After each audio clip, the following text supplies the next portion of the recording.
வணக்கம். என் பேர் நித்யா. இன்றைக்கி நான் வீட்டுக்கு பக்கத்தில் வந்துட்டுருக்கும்போது சின்ன பிள்ளையில தாத்தான்னு பிறக்கும். இதை பிடிக்கிறதுக்காக ஓடுவோம் பின்னாடியே. அந்த மாதிரி தாத்தாக்கள்னு சொல்லுவோம். அது நிறைய கீழே விழுந்து கிடந்ததை பார்த்தேன். என்ன அது இப்படி விழுந்திருக்கே அப்படின்னு பார்க்கக்குள்ள அது பக்கத்தில் இந்த மாதிரி ஒரு காய் இருந்துச்சு. அந்த காயிலேருந்து தான் அது சிதறி விழுந்திருக்குன்னு பார்த்தேன். அதுக்கப்புறம் மேலே அண்ணாந்து பார்த்தா இந்த கொடியில் அந்த காய் இருந்துச்சு. அந்த காயெல்லாம் பார்த்தேன்.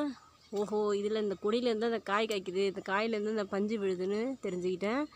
அப்புறம் இதை பற்றி விசாரிக்கும்போது இது உத்தாமணி அல்லது வேடி பருத்தின்னு சொன்னாங்க. அப்புறம் பார்த்தா இந்த இலையை கஷாயமாக வச்சு குடித்தா உடம்புல நிறைய வியாதிலாம் குணமாகும், சளி குணமாகும்னு சொல்கிறாங்க. புண்ணுக்கெலாம் கூட அரைச்சி தடவுவாங்கன்னு சொல்கிறாங்க. அதுக்கப்புறம் இது பச்சையாக இருக்கும்போது, இந்த காய் பச்சையாக இருக்கும்போது அதை தோட்டல் செஞ்சும் சாப்பிடுவாங்களாம். இந்த உத்தாமணி இலையோட முட்டுக்கள் இதான் பார்த்துட்ருக்கோம். இது உத்தாமணி இலையோட காய். இந்த பஞ்செல்லாம் பாருங்கள், பயங்கரமாக வருது. பஞ்சு அப்படி கொட்டுது, பார்க்கவே அழகாக இருக்குது. ஆஹா.